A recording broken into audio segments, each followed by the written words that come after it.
उसे देखकर गुजरी ने चारों ओर देखा, पर बालक के पास उसे कोई नजर नहीं आया। गुजरी ने सोचा, ये मेरी श्याम प्रभु की ही इच्छा है। जो इतना सुंदर बच्चा मुझे मिला है, मैं इसका पालन पोषण करूंगी। गुजरी ने उस बालक को श्याम प्रभु का वरदान समझकर उठा लिया और उस बालक को लेकर अपने गांव चली आई। जब गांव आई तो लोग पूछने लगे कि ये बालक तुम्हें कहां से मिला? तो गुजरी बोली, ये मेरे श्याम प्रभु का ही आशीर्वाद है। ये बालक मुझे खाटू धाम के रास्ते में मिला है। मैं इसे श्याम प्रभु का वरदान समझकर लाई हूँ। अब ये मेरा बालक है, मैं इसका पालन पोषण करूंगी। हाँ, इस बेचारी का तो कोई सहारा ही नहीं। श्याम बाबा ने शायद इसीलिए इसको ये बालक दिया है। जय हो खाटू श्याम बाबा की, जय हो जय हो। गुजरी उस बालक को बड़े लाड़ प्यार से पालने लगी। धीरे धीरे बालक 10 बरस का हो गया। हर साल पहले की तरह गुजरी बालक को लेकर फागुन मेले में श्याम प्रभु के दर्शन करने जाती रही।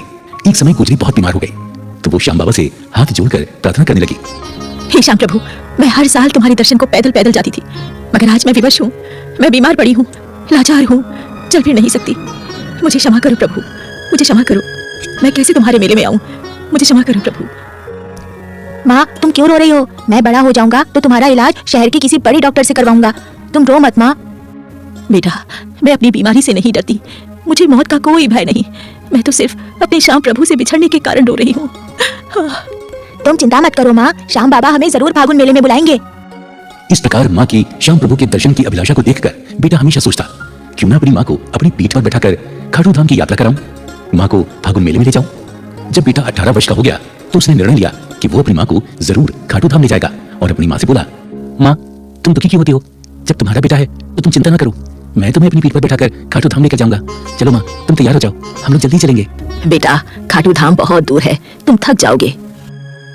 माँ, दुनिया के बोझ से माँ का बोझ उठाना ठीक है, तेरे आशीर्वाद से और श्याम बाबा की कृपा से मुझे कुछ नहीं होगा। माँ तुम इनकार ना करो, चलो ना तैयारी करो, चलते हैं। बेटे के आग्रह पर माँ तैयार हो जाती है। बेटे की पीठ पर माँ बैठ जाती है। बेटा खाटू धाम की यात्रा प्रारंभ कर देता है। कभी वो रास्ते में बैठ जाता तो कभी माँ को लेकर चलने लगता।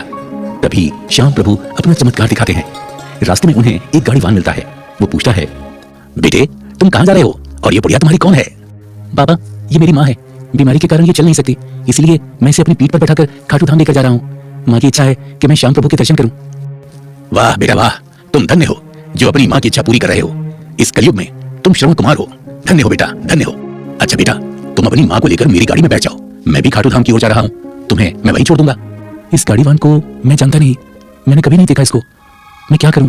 ये तो मेरे लिए अनजान है, मैं इस पर बैठूं कि ना बैठूं? अरे बेटा सोचो मत, बैठ जाओ, शायद श्याम बाबा की यही इच्छा हो। आ जाओ, बैठ जाओ गाड़ी में। माँ और बेटा दोनों गाड़ी में बैठ जाते हैं। थोड़ी देर के बाद खाटू श्याम के धाम पहुंच जाते हैं। लो बेटा, ये आ गया श्याम बाबा का दरबार। अब आप लोग बाबा के दर्शन करो, मैं चलता हूँ, मुझे जरूरी काम से कहीं जाना है।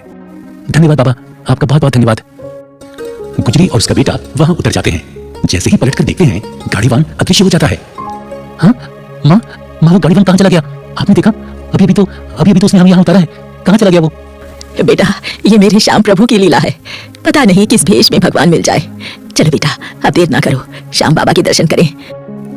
धीरे धीरे रात होने लगी। माँ और बेटे मंदिर के पास ही सो गए। तभी श्याम प्रभु गुजरी के सपने में उसे दर्शन देते हैं और कहते हैं, हे देवी, तुमने कहा था कि आप मेरी सहायता क्यों नहीं करते? तो हे देवी सुनो, जब तुम्हारा बेटा तुम्हें मेरी यात्रा करा रहा था, हमेशा के लिए अपने चरणों में ही स्थान दे दीजिए, ताकि सदा सदा आपके चरणों में ही वास करूं। मैं आपकी सेवा करूं, आपकी सेवा से कभी दूर ना रहूं। हे नाथ, मेरी दूसरी इच्छा है कि मेरा बेटा मेरे बाद अनाथ ना हो जाए। उसे सदा अपनी सेवा में ही रखना है प्रभु, सदा उसे अपनी सेवा में ही रखना।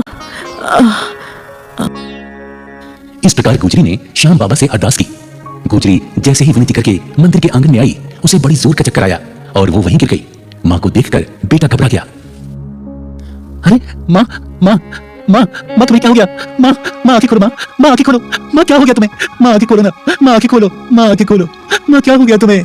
माँ। बेटे का विलाप सुनकर वहां कई लोग इकट्ठे हो गए।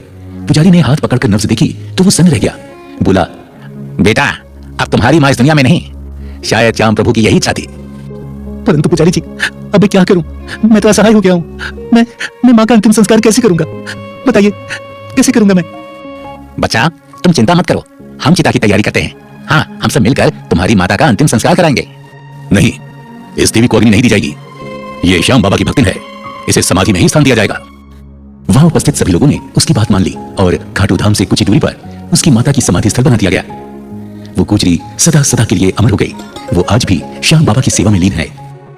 बाबा, बाबा मेरा कोई नहीं, आप तो हारे के सहारे हैं बाबा, मुझे भी सहारा दो ताकि आपके धाम पर ही रहकर मैं सदा आपकी सेवा करता रहूं, सदा आपकी सेवा करता रहूं बाबा।